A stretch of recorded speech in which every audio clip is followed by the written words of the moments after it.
శ్రీమతే నమః. రామచంద్రమూర్తి గుణగణాలను మనం తెలుసుకుంటున్నాం కదా. ఈరోజు అనసూయకః. మానవుడికి సహజంగా ఉండే లక్షణం ఏంటి? అసూయ. అంటే మంచి గుణాలు ఉంటే వాటిని చూసి మనం ఓర్వలేము, ఆ గుణాలని ఆనందించలేము, అభినందించలేము. వాళ్ళలో కూడా దోషాలని వెతుకుతాం. మనిషి అన్నాక ఎవరు పర్ఫెక్ట్గా ఉండలేరు. ఎన్ని మంచి లక్షణాలు ఉన్నా సరే ఒక చిన్నది ఏదైనా కనిపించిందంటే అదే తీసుకున్న వాళ్ళని పుచ్చుకుని పొడి చేస్తూ ఉంటాం అనమాట. అలాంటి వాళ్ళు ఇప్పుడు ఈ సమాజంలో ఉన్నారు. భరించలేమన్నమాట. ఎదుటి వాళ్ళలో మంచి గుణాలు ఉంటే చూసి ఓర్వలేకపోవటమే అసూయ. ఓర్వలేక గుణాలని, అంటే వాళ్ళలో మంచి గుణాలు ఉంటే దోషాలుగా వాళ్ళు చెప్తూ ఉంటారు, ప్రచారం చేస్తూనే ఉంటారు అసూయ పనులు. కానీ శ్రీరాముడు అందరిలో గుణాన్ని చూసే స్వభావం కలవాడు. ఏ గుణాన్ని? మంచిని మాత్రమే చూసే స్వభావం కలవాడు. శ్రీరామచంద్రమూర్తి మర్యాద పురుషోత్తముడు. మనం అద్దం ముందుకు వెళ్ళి నుంచున్నాము అని అనుకోండి, మన రూపమే కనిపిస్తుంది, వేరొకళ్ళ రూపం కనిపించదు కదా. అలాగే మనం ముఖానికి మసి పూసుకుని నుంచుంటే అద్దంలో మసి పూసుకున్నట్లుగానే కనిపిస్తుంది. మన మనసులో ఏదైతే ఉంటుందో అదే మనకి ప్రతిబింబిస్తుంది కదా.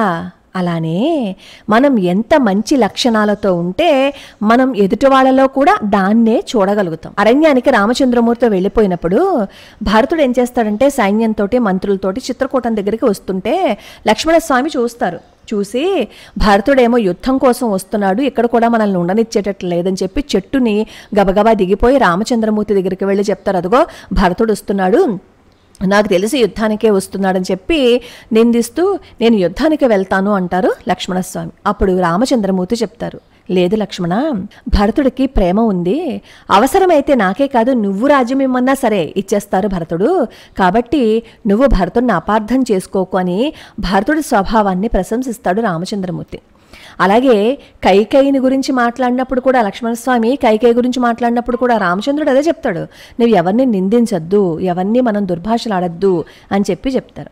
అలా అసూయారాహిత్యం మానవుడికి ఉండాలని శ్రీరామచంద్రమూర్తి తన నడవడి చేత నిరూపించాడు. పరుడుగా భగవానుడికి జీవుల మీద ఎప్పుడూ అసూయ ఉండదు. జీవులు చేసే దోషంలో ఎక్కడైనా గుణం ఉందేమో అని వెతికి ఆ గుణాన్ని బట్టి అతనికి ఉత్తరోత్తర జన్మలు మంచివి కల్పిస్తూ ఉంటారు. అనాది పాపకర్మలచే స్థావరాలుగా పశుపక్షాదులుగా ఉండేటి జీవుడు మనుష్యుడిగా రావటం కోసం భగవంతుడి యొక్క అసూయారాహిత్యమే కదా కారణం. అంతే కదా, ఆయన దయవల్లే కదా మళ్ళీ మనిషిగా జన్మ మనం పుట్టుకునొచ్చాం, లేదంటే రాగలమా? ఒక చెట్టు తనకి సహజంగా ఒకళ్ళకి నీడనిచ్చే స్వభావం ఉన్నప్పటికీ ఆ నీడలో తనకి సంబంధం లేకుండానే ఆ చెట్టు నీడలో ఎవరైనా ఒక మహాత్ముడు నిద్రపోవడం, అతనికి మంచి జరగడం జరిగితే దానినే ఒక పుణ్యకార్యంగా స్వీకరించి ఆ చెట్టుకి ఇంకంతకు మించి మంచి జన్మని ఇస్తాడు భగవంతుడు. అలాగే ఒక పర్వతం కానీ ఒక శిల కానీ మహాపురుషులు అధివసించుటకు యోగ్యమైతే దానిని ఒక భాగ్యంగా భావించి ఆ స్థావర శరీరంలో ఉన్న జీవుడికి అంతకంటే ఉత్తమమైన జన్మను ప్రసాదిస్తాడు. మనుష్య శరీరాన్ని పొందిన తర్వాత కూడా తామసుడై రాజసుడై భగవదాభిముఖ్యం లేక రాక్షస ప్రవృత్తితో పాశవికంగా అలా మనం ప్రవర్తిస్తున్నా సరే ఎప్పుడైనా మంచి చేస్తాడేమో అని చూస్తూ ఉంటారు. పొరపాటున అంత అసూయతో అంత ద్వేషంతో రాక్షసుల్లాగా పాశవికంగా ప్రవర్తిస్తున్న వాళ్ళలో కూడా ఏదైనా ఒక మంచి జరుగుతుందేమో అని చూసి ఆ మంచి జరిగినప్పుడు భగవానుడు దాన్ని గుణంగా స్వీకరిస్తారు.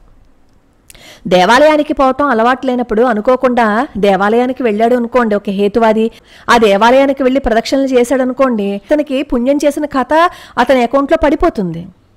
అలాగే పిల్లలకి పేర్లు పెట్టుకుంటూ ఉంటారు, దేవుడి పేర్లు. అలా పెట్టుకున్నప్పుడు మనం దేవుణ్ణి పిలవాలని చెప్పి పిలవము, మన కొడుక్కి ఆ పేరు పెట్టుకున్నాం కాబట్టి ఆ పేరు పిలుస్తాం. అలా పిలిచినా ప్రయత్నం లేకుండా కూడా భగవన్నామోచ్చరణ జరిగినా ఆ పుణ్యం మన దాంట్లో వేసేస్తాడు.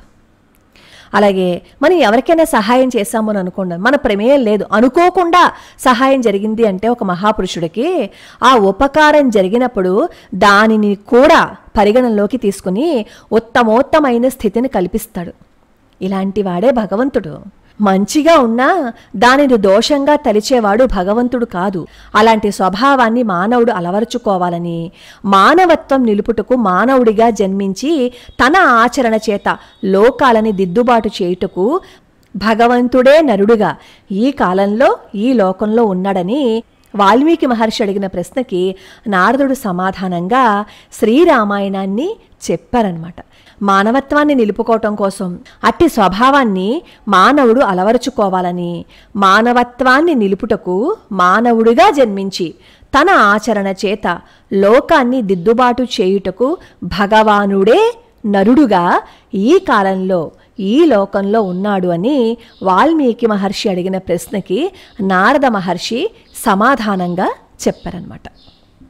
ఇప్పుడు మన ప్రమేయం లేకుండా మన వల్ల కాకపోయినా సరే, మనం ప్రమేయం ఏమాత్రం లేకుండా చేసిన దానికే భగవంతుడు మనకి ఎంత మంచి చేయాలా అని చూస్తున్నప్పుడు, మన ప్రమేయంతో బుద్ధిపూర్వకంగా మనం చక్కగా మంచి లక్షణాలని అలవర్చుకుంటూ దేవాలయాలకు వెళ్తూ ఇంకొకరికి సహాయం చేస్తే ఇంకా మనకి ఏ జీవితాన్ని భగవంతుడు ప్రసాదిస్తాడో ఒక్కసారి ఆలోచించండి.